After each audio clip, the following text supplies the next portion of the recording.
Figure 13 shows the pentadactyl limb of a bat and a cat. So you can see they both have a 5-digit limb, but they're specialized to enable them to carry out different functions. A bat flies and a cat can use it to claw and dig and so on. So describe the reasons why the anatomy of a pentadactyl limb suggests that bats and cats evolved from a common ancestor. Because they have the same digits, it's unlikely that they've evolved from, or this feature has evolved separately in evolutionary history.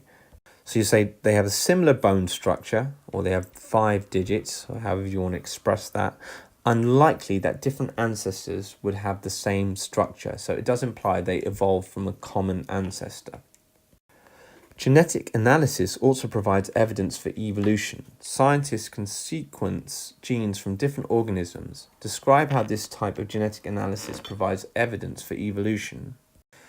Well, by comparing the gene sequence from different organisms, we can see that closely related organisms will have a more similar sequence, and less or more distantly related will have more differences in the sequence. So that's how we can describe how this type of genetic analysis provides evidence for evolution. So for example, between us and chimps, there's about 98.5% similarity, but between us and a rat, there's about 85%. So you can see the more similar we are, evolutionarily speaking, the more closely related we are, the more similarities there are in our sequence.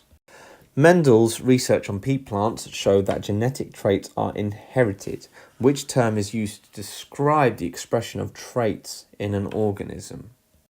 Traits are just a word for features, so the features we inherit, for example, inheriting blue eyes or brown eyes, is the phenotype. Those are the features or the traits that you inherit. Not to be confused with genotype, which is the combination of alleles or genes you inherit. So for example, your phenotype could be blue eyes, but your genotype would be small b, small b. An allele is just one of these types of genes, so the variant of the gene, the alternate version of the gene, and a gamete is just a sex cell like sperm or egg. Mendel crossed pea plants that produced round seeds and pea plants that produced wrinkled seeds. All the offsprings produced round seeds, so all of them produced round seeds. He then crossed these offspring with each other. Some pea plants in the next generation produced round seeds and others produced wrinkled seeds. So at first, all of them produced round, so we should be thinking maybe round is dominant as an allele, so it's carried on a dominant allele. And then we know that in the next generation, we're getting round and wrinkled seeds. So while all of these were round, we can assume that they also carried the recessive wrinkled seed, so they could pass that allele down to the next generation to produce plants with wrinkled seeds. Explain how this showed that some inherited traits are not expressed in an organism. So what we mean by that is, let's use R. Capital R is round and small r is wrinkled. So you can see that this genotype will give you round seeds, not wrinkled seeds. Round seeds, not wrinkled seeds.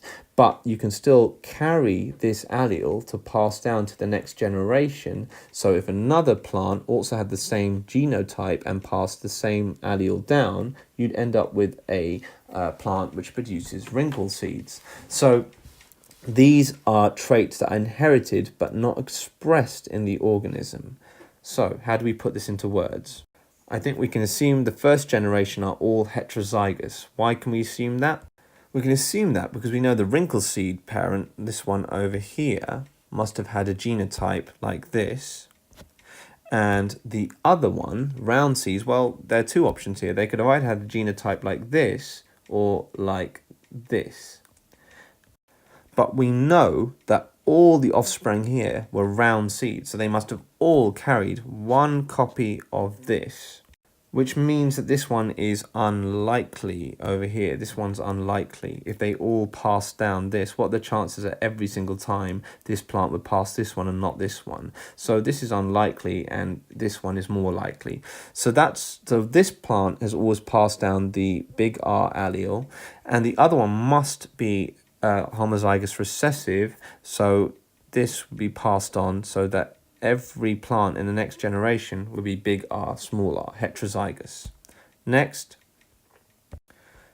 offspring need 2 wrinkled alleles to have wrinkled seeds, so wrinkled is recessive.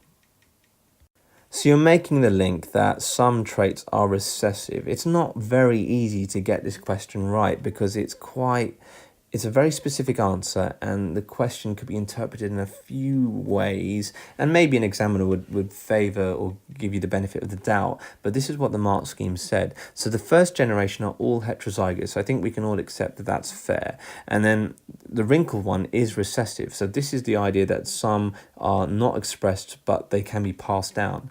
And then this is the hard sentence to get. So offspring need 2 wrinkled alleles to have wrinkled seeds. Or you could also say, I guess, is if an offspring has one round allele and one wrinkled allele, it will look round. So the idea that the wrinkled will be recessive and not expressed, and the round is dominant and will be expressed. I like questions like this. So Duchenne muscular dystrophy, and basically it's like a puzzle to crack, is a recessive sex-linked disorder. Recessive sex-linked genetic disorder. This disorder causes muscle weakness.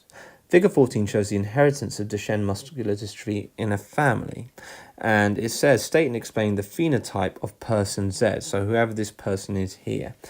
The first thing I do is just have a look at the key and just explore the diagram before you start answering the question. So, unaffected female is a circle, carrier female, unaffected male, affected male. You'll notice how there's no affected female. This pattern sort of screams sex-linked disorder because you've just got males being affected. So let's just understand how this can happen. For a male to be affected, they need, remember, sex linked, so it's carried on the sex chromosomes. So this is what a male sex chromosome looks like. And remember, these diseases are passed down on the X chromosome. So a normal male will have this genotype, but an affected male will have this genotype. They only need 1 copy of the recessive allele to have the disease, which is why males have this and females don't, because females need 2 copies. This is a carrier, or this is a normal female. This is a carrier female, and an affected female, which doesn't exist in this diagram, would be this. So we know that we have an affected male in the children produced by person Z and this. And we know that this female here has this genotype over here. They must do, because they're a carrier. So what we've got to work out is, what is the male genotype? Is it this or this? What could produce this? Well, if it was this, right, then the male would always pass down the XD, the big XD, to make the female. So let's have a look at the outcomes over here. So we could have XD, XD, so that'd be a normal female, and we could have X big D, X small d, that would be a carrier female. We'd have a normal male here, and we'd have an affected male here.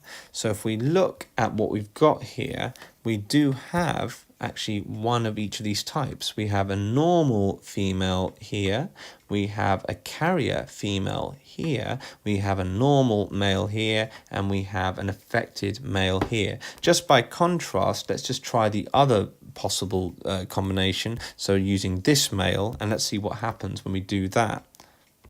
When we do that, we have a carrier female, we have an affected female, and we have a normal male and an affected male.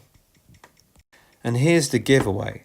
What's impossible to get here is this situation here, or this. We have a completely unaffected female. You will not get that in this situation, so it cannot be this one over here. So to answer the question, must be an unaffected male. In other words, this one here. And why? Who has the dominant allele, which is why the daughter is unaffected. In other words, that the only way this one is possible. So there's a lot of processing that has to happen before you can answer this question, but it's all logical.